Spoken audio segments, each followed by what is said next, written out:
قد أفلح من تزكى وذكر اسم ربه فصلى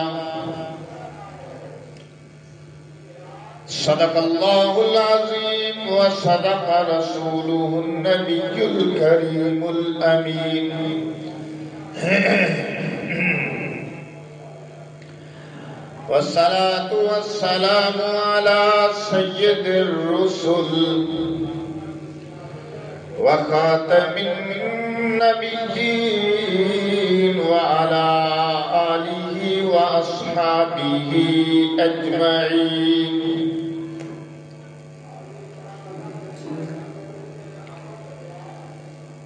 بلغ العلا بكماله كشف الدجى بجماله حسنت جميع خصاله صلوا عليه وآله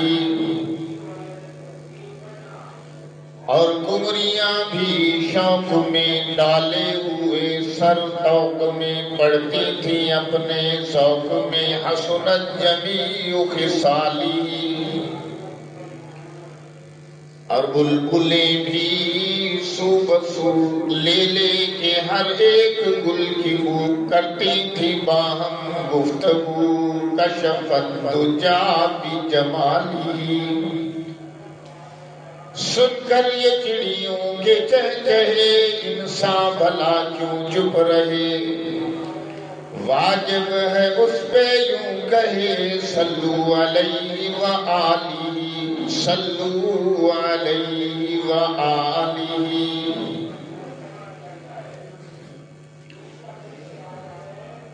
گرامی قدر سامعین کرام محترم بزرگوں بھائیوں دوستوں عزیز بچوں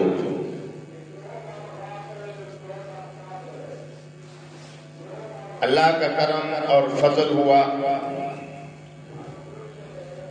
مسلمانوں پر اور ان لوگوں پر خاص الخاص کہ جن کو اللہ نے زندگی میں ایک بار پھر رمضان المبارک جیسی نعمت عطا فرمائی اور انہوں نے اس سے بھرپور فائدہ اٹھایا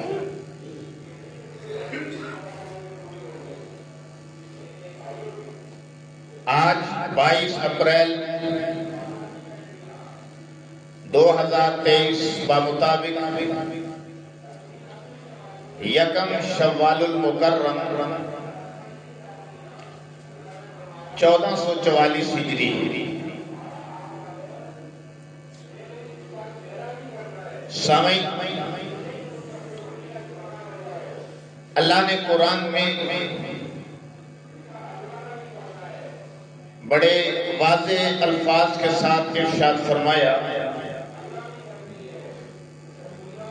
قد افلح من تزکا وذکر اسم ربہ فصلی بے شک کامیاب ہو گیا وہ شخص جس نے اللہ کا نام لیا اور نماز پڑھی قد افلح من تزکا بے شک کامیاب ہو گیا وہ شخص جس نے اپنے آپ کو پاک کیا وَذَكَرَ اسْمَ رَبِّهِ اور اس نے اپنے رب کا نام لیا فصلى اور نماز پڑھی اگر کوئی سوال کرے کہ عیدین کا ثواب عیدین کا ثبوت قرآن میں کہاں ہے عیدین کا ثبوت قرآن میں کہاں ہے تو اس کو سورہ اعلیٰ کی اس آیت کا حوالہ دیا جائے گا جو ابھی میں نے تلاوت کی قد افلح من تزکا اس آیت سے پتہ یہ چلا کہ اللہ نے ہمیں رمضان المبارک اس لیے عطا کیا کہ ہم تزکیہ حاصل کریں ہم پاکیزگی حاصل کریں تو روزے کا مطلب اور مفہوم یہ ہوا کہ روزہ رکھنے کا مطلب تقوی، طہارت اور پاکیزگی حاصل کرنا ہے۔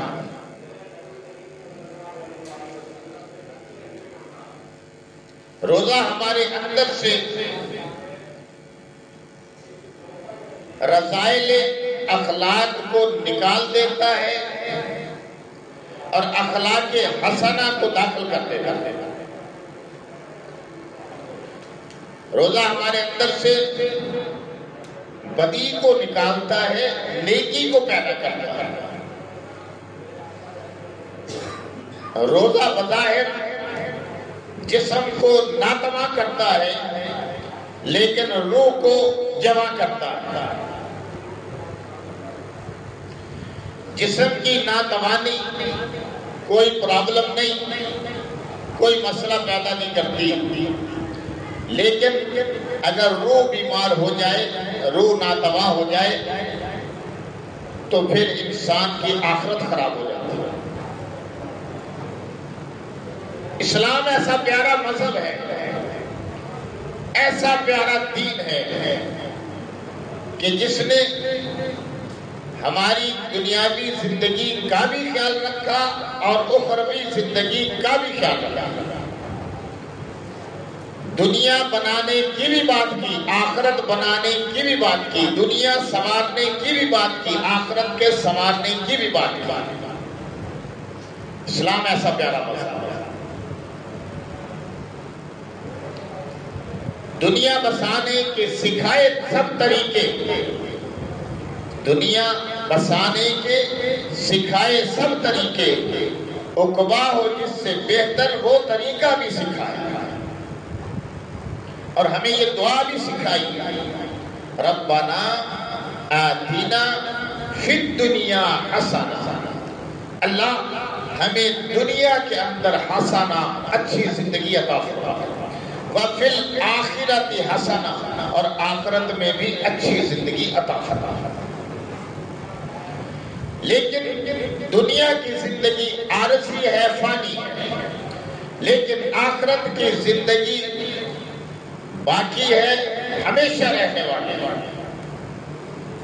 دنیا کو فنا ہے لیکن آخرت کو بقا ہے۔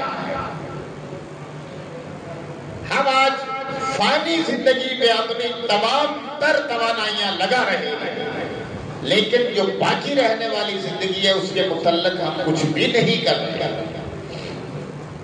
عمل سے عاری ہے، عمل سے دور ہے۔ حالانکہ زندگی عمل کے ساتھ ہے، بے عملی والی زندگی زندگی نہیں ہے بلکہ شرمندگی ہے۔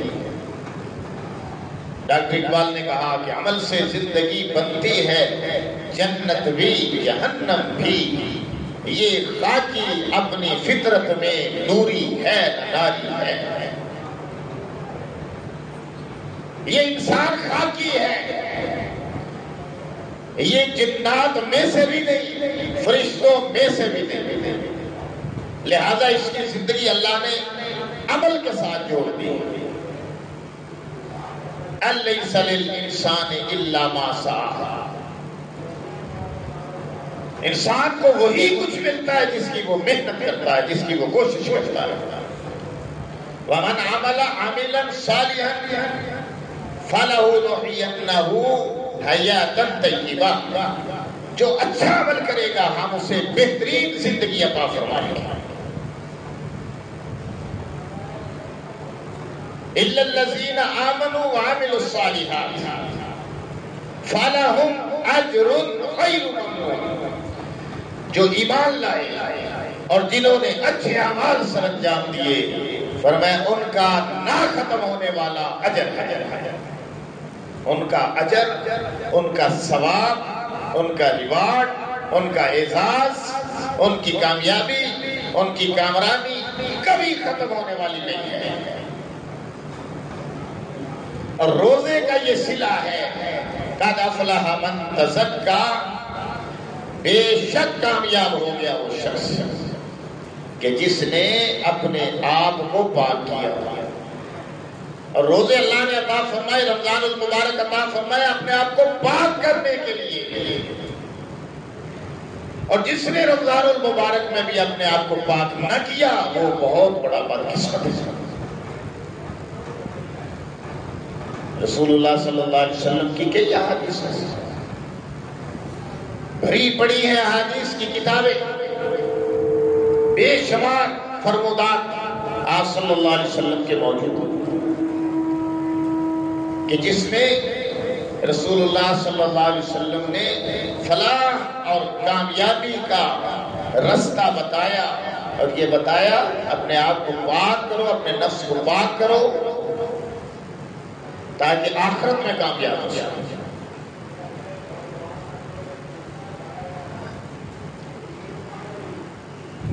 قرآن مجید کے اندر جہاں اللہ نے موت اور زندگی کے فلسفے کو بیان کیا ہے،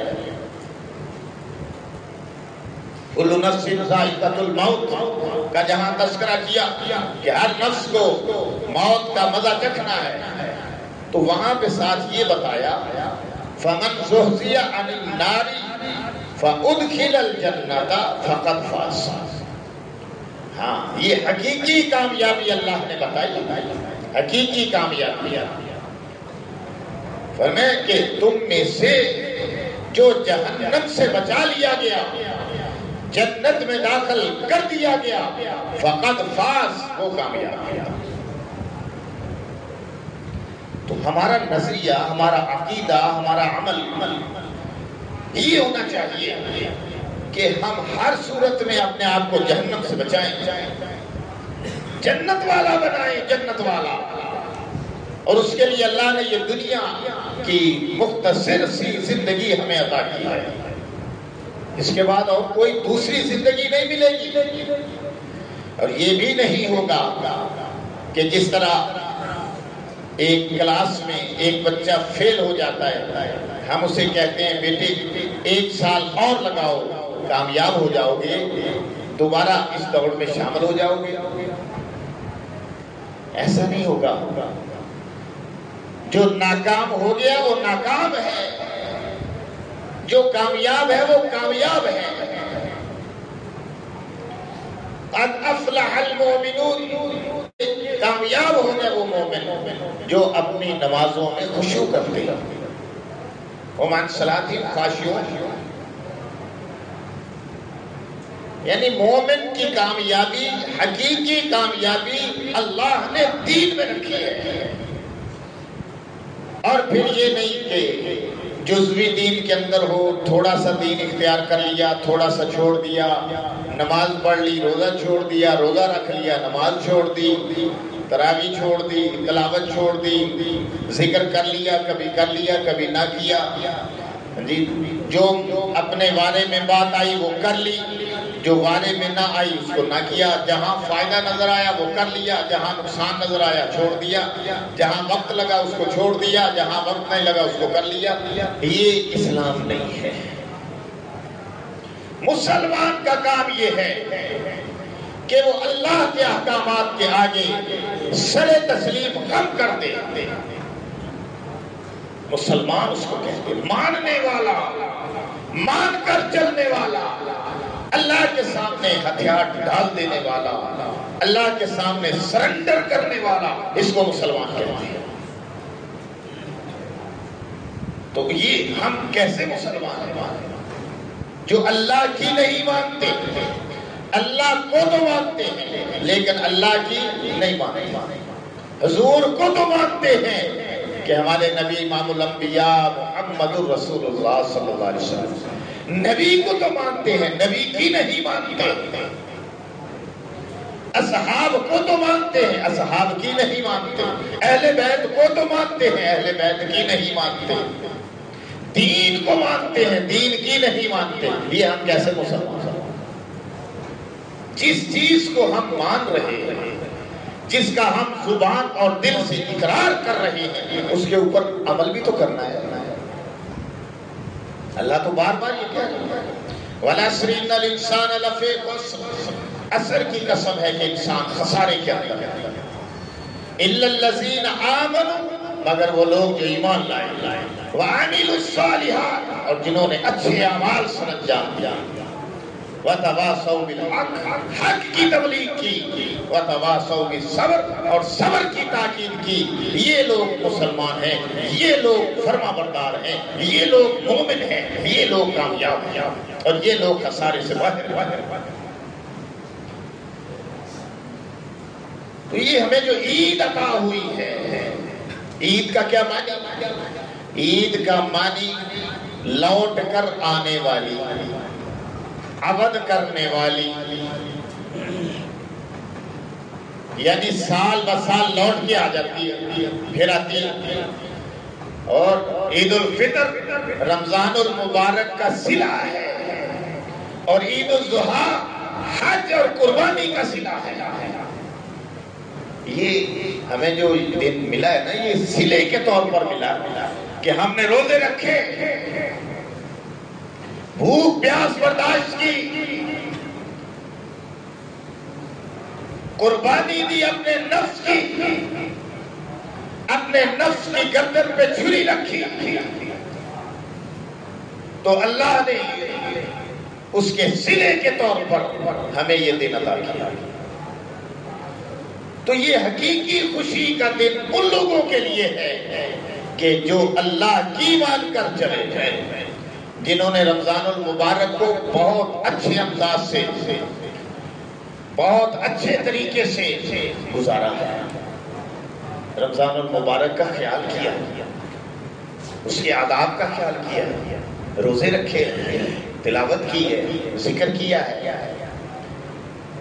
اللہ کو منایا ہے لیلۃ القدر کی تلاش میں جاگے اعتکاف کیا ہے یہ عید حقیقی خوشی ان لوگوں کے لیے ہے تو گرامی قدر سامعین عید الفطر یعنی جسے عام طور پر ایک چھوٹی عید کہہ لیتے ہیں یہ دراصل پاکیزگی کا صلہ ہے جو اللہ نے قرآن میں فرمایا قد افلح من تزکا تحقیق کامیاب ہو گیا وہ شخص جس نے اپنے آپ کو پاک کیا تو پاک اللہ نے کس کے ذریعے کروایا روزوں کے ذریعے پتہ چلا کہ روزہ ہمارے اندر کو باہر کو پاک کرتا ہے اس لیے میرے اور آپ کے پیغمبر امام الانبیاء احمد مجتبی محمد مصطفیٰ وراء الورا ثم دنا فتدلى فكان قاب قوسين او ادنى صلی اللہ علیہ وسلم رمضان المبارک کے ہی نہیں بلکہ رمضان المبارک سے پہلے جو مہینہ آتا ہے کون سا مہینہ آتا ہے رجب شعبان رمضان شعبان المعظم میں بھی روزے رکھتے تھے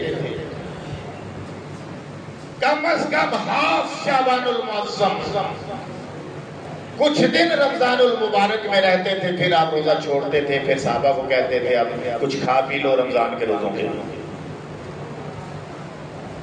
روزہ ایک بڑی عبادت ہے جس طرح نماز عبادت ہے بہت بڑی عبادت ہے اور اس کا نمبر کلمہ پڑھ لینے کے بعد سب سے پہلا ہے اس طرح روزہ بھی بہت بڑی عبادت ہے تزکیے کے لیے تزکیہ نفس کے لیے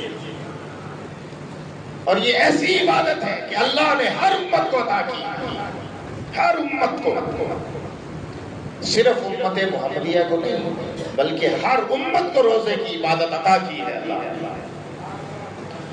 موسیٰ علیہ السلام کو جب تورات دینی تھی تو اللہ نے فرمایا روزے رکھو عیسیٰ علیہ السلام کو انجیل دینی تھی اللہ نے فرمایا روزے رکھو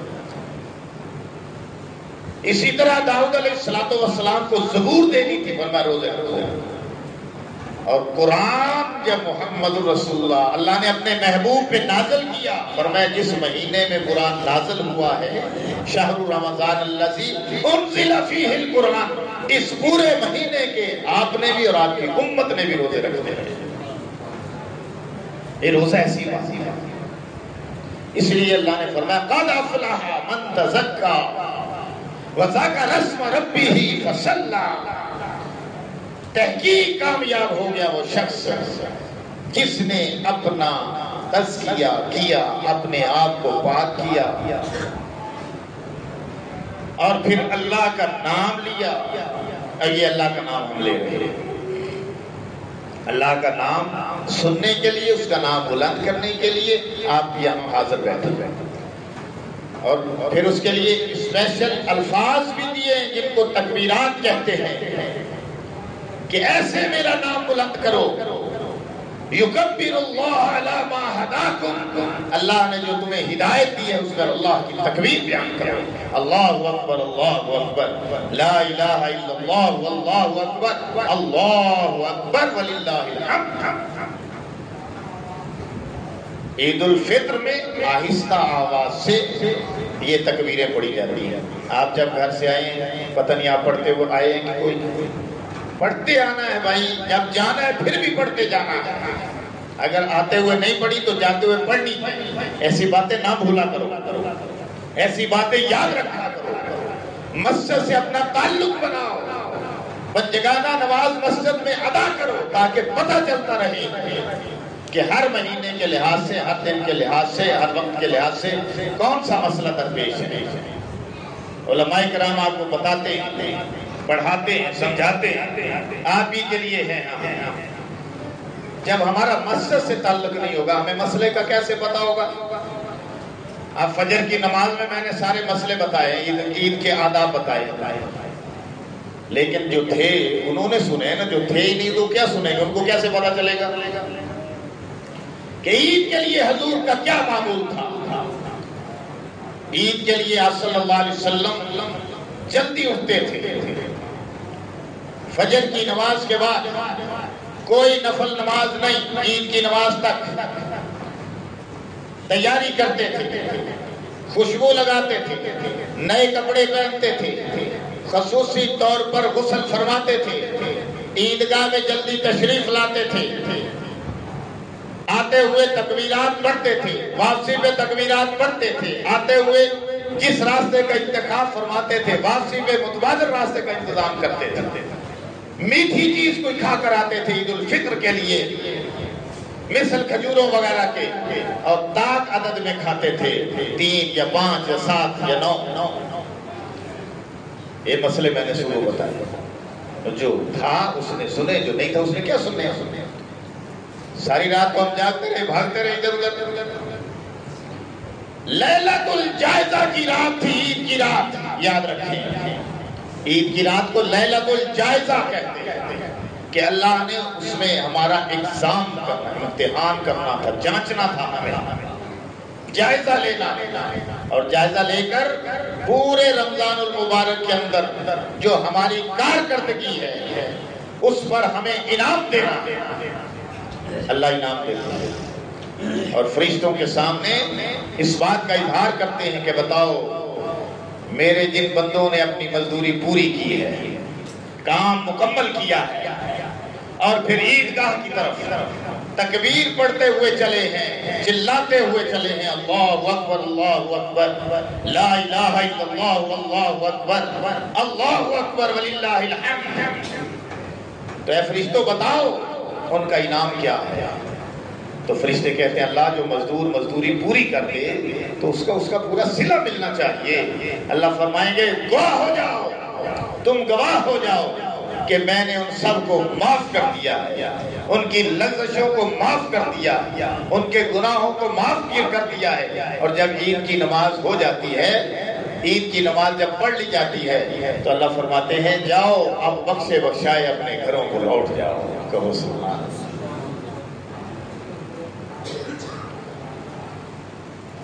تو بخشے بخشائے اپنے گھروں کو لوٹ جاؤ۔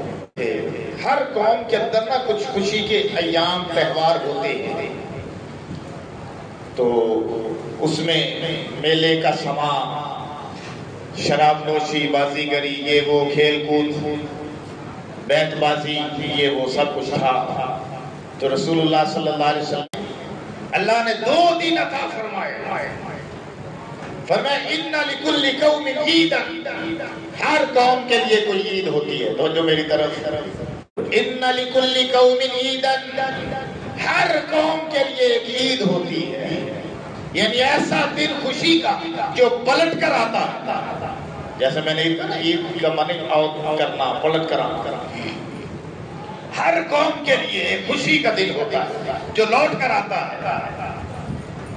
وَهَذَا عِيدُنَا، اور ہماری خوشی کا دن یہ ہے. کافروں کا، غیر اقوام کا، مشرکوں کا، ستارہ پرستوں کا، ہندوؤں کا، سکھوں کا، ان کا بھی دن ہوتا ہے. وہ اپنے انداز سے خوشی مناتے ہیں، ہم اپنے انداز سے خوشی مناتے ہیں. ان کے انداز بتوں کو راضی کرنا ہے، ان کے انداز ہلا گلا کرنا ہے، ان کے انداز ناچنا گانا ہے. ہمارے انداز رب کے سامنے سجدہ ریز ہونا ہے. یہ مسلمانوں کی اور دیگر اقوام کی خوشی منانے کا فرق ہے.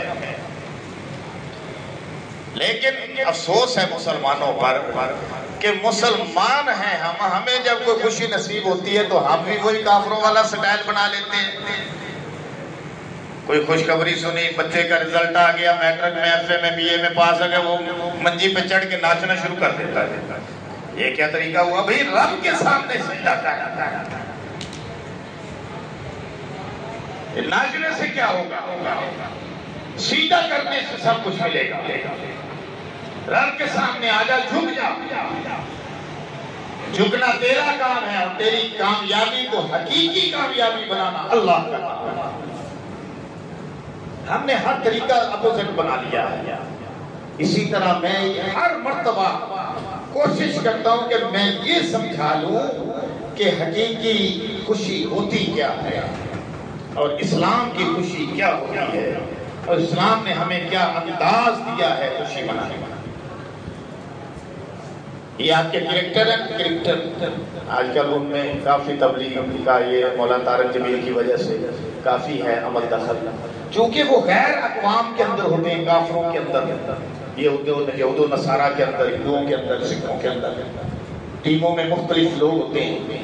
تو وہ جب ان کو کوئی کامیابی ہوتی ہے، سینچری بنائی یا کوئی آؤٹ کر دیا کھلاڑی، یا انہوں نے میچ جیت لیا، تو جو مذہبی رنگ رکھنے والے خاص طور پر کھلاڑی ہوتے ہیں وہ فوراً میدان میں سرے میدان سجدہ ریز ہو جاتے ہیں، تاکہ غیر اقوام کو یہ پیغام دیں، یہ میسج دیں کہ دیکھو ہمارا خوشی منانے کا یہ طریقہ ہے.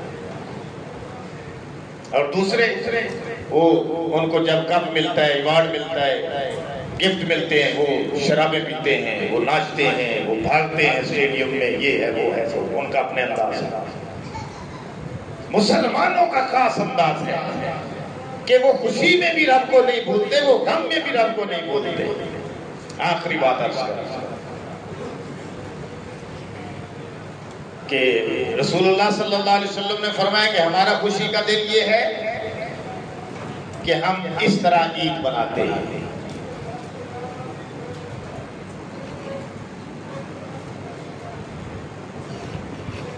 بس 5 منٹ ہو گئے ہیں.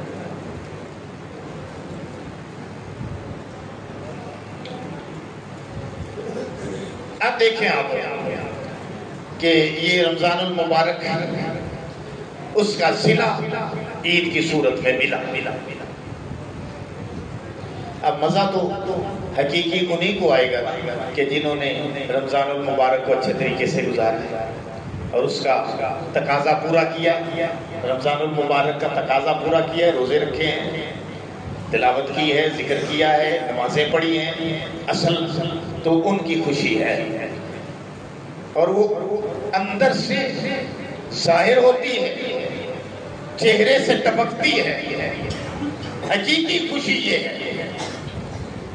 لیکن جن میں کوئی کمی کوتاہی کمزوری آئی، اگر وہ یہ ارادہ کر لیں کہ رمضان مبارک کے جو روزے رہ گئے میں پورے کروں گا، اب نمازیں نہیں چھوڑوں گا، رمضان گزر جائے گا لیکن میں نے نمازیں نہیں چھوڑنی، میں تلاوت بھی کروں گا، آئندہ اگر اللہ میری زندگی میں رمضان مجھے عطا کر دے تو میں یہ جو مجھ سے اس مرتبہ بھول چوک ہو گئی ہے، جو مجھ سے غفلت ہو گئی ہے، یہ میں انشاءاللہ اس کو نہیں کرتی، اس کو کور کر تو پھر اس کو بھی کچھ خوشی نصیب ہو سکتی ہے۔ اور جو صرف رسمی طور پر عید پڑھنے کے لیے آیا، صرف اس نے کپڑے پہنے ہیں، بس اس نے عید کو عید کا ایک تقاضا سمجھا ہے یا شاید دنیا کی کوئی رسم سمجھا ہے، تو اس کے لیے کچھ بھی نہیں۔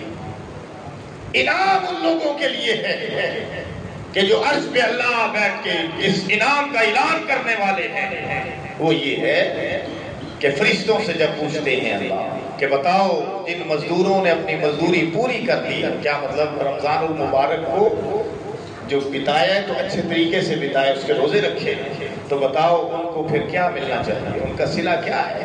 تو فرشتے کہتے ہیں یا اللہ ان کو تو پورا صلہ ملنا چاہیے، جو مزدور مزدوری پوری کر لے تو اس کو مزدوری ملنی چاہیے۔ تو اللہ فرماتا ہے تم گواہ ہو جاؤ کہ میں نے ان سب کو بخش دیا ہے، حتیٰ کہ یہ بھی آتا ہے حدیث میں کہ ان کی برائیوں کو، ان کی سیئات کو میں نے حسنات میں تبدیل کر دیا۔ اور پھر یہ ہوتا ہے کہ جاؤ آج بخشے بخشاؤ، بخشے بخشائے اپنے گھروں کو لوٹ جاؤ۔ تو جو میں نے آیت پڑھی تھی سورہ اعلیٰ کی، وہ عید کے متعلق ہے نا، کہ جس میں یہ ارشاد فرمایا گیا قد افلح من تزکا، بے شک کامیاب ہو گئے وہ لوگ کہ جنہوں نے اپنے نفس کو پاک کیا۔ تو حقیقی کامیابی نفس کی پاکیزگی ہے۔ کہتے ہیں کہ اگر آپ آگے بڑھنا چاہتے ہیں، اللہ کے بندے بننا چاہتے ہیں، تو کوئی مشکل نہیں ہے، قدم اٹھائیں اور پہلا قدم اپنے نفس پہ رکھے۔ یہ نفسی تو ہے جو ہمیں خراب کر رہا ہے، اور جس کی خواہشات ہیں کہ وہ بریک ان کو لگتی ہی نہیں، خواہشات کو بریک لگانی ہے۔ یہ جو گھوڑا ہے نا وہ زور بے لگام، اس کو لگام ڈالنی ہے۔ تو پھر آپ دیکھیں کہ کیا اس کا صلہ ملتا ہے، اور اللہ کس مقام پر پہنچاتے ہیں، کیا کیا درجے عطا کرتے ہیں۔ ہم نے اس طرف گئے نہیں، ہم نے یہ پھل چکھا ہی نہیں، ہمیں پتہ ہی نہیں چلتا۔ ہم دنیا داری، اور بتائیں کہ ہمارے سامنے کتنے لوگ جا رہے ہیں دنیا سے، حسین بھی جا رہے ہیں، جوان بھی جا رہے ہیں، امیر بھی جا رہے ہیں، اور بڑے بڑے جناب جو پہلوان بھی جا رہے ہیں، زورآور بھی جا رہے ہیں، اور سرکاری عہدے رکھنے والے بھی جا رہے ہیں، اور بڑے بڑے ذمہ دار جاگیردار بھی جا رہے ہیں۔ کوئی دنیا میں رہا تو نہیں ہے، نہ کسی نے رہنا ہے، لیکن بتائیں کہ ان کے ساتھ کیا چیز جاتی ہے؟ نہ رشتہ دار جاتے ہیں، نہ دوست جاتے ہیں، نہ مال جاتا ہے، نہ دنیا کی سہولتیں جاتی ہیں۔ بڑے شوق سے اے سی لگوایا تھا، لیکن قبر میں اے سی نہیں جاتا۔ بڑے شوق سے سہولتیں اکٹھی کی، وہ ساتھ نہیں جاتی۔ ایک کفن یہ ہے، اور کفن میں کوئی جیب نہیں ہوتی۔ آپ یہ بات مجھ سے بخوبی جانتے ہیں، واقف ہیں۔ تو سامعین محترم، ہم اپنے رب کو راضی کریں۔ زندگی کا کوئی پتہ نہیں ہے کس موڑ پہ آ کے ختم ہو جائے۔ آخر میں یہ کہتا ہوں کہ شوال کے روزے ہیں 6، فرمایا کہ جو رمضان المبارک کے ساتھ جنہوں نے اس کو کمپلیٹ کیا، رمضان المبارک کے روزے پورے رکھے، اگر کوئی رہ گیا تو پھر عید کے فوراً بعد رکھے گا، شوال کے روزے بعد میں رکھے گا۔ تو 6 شوال کے روزے ہیں، 6 شوال کے روزے، اگر وہ 6 شوال کے روزے بھی رکھ لیتا ہے ساتھ، موسم بہت اچھا ہے، کوئی پرابلم نہیں ہے، تو فرمایا کہ اس طرح ہے کہ صیام الدہر، گویا وہ زندگی بھر کا روزے دار ہے۔ کہو سبحان اللہ۔ جس نے وہ روزے رکھے وہ زندگی بھر کا روزے دار ہے، اور صدقہ فطر ادا کر کے آنا ہے۔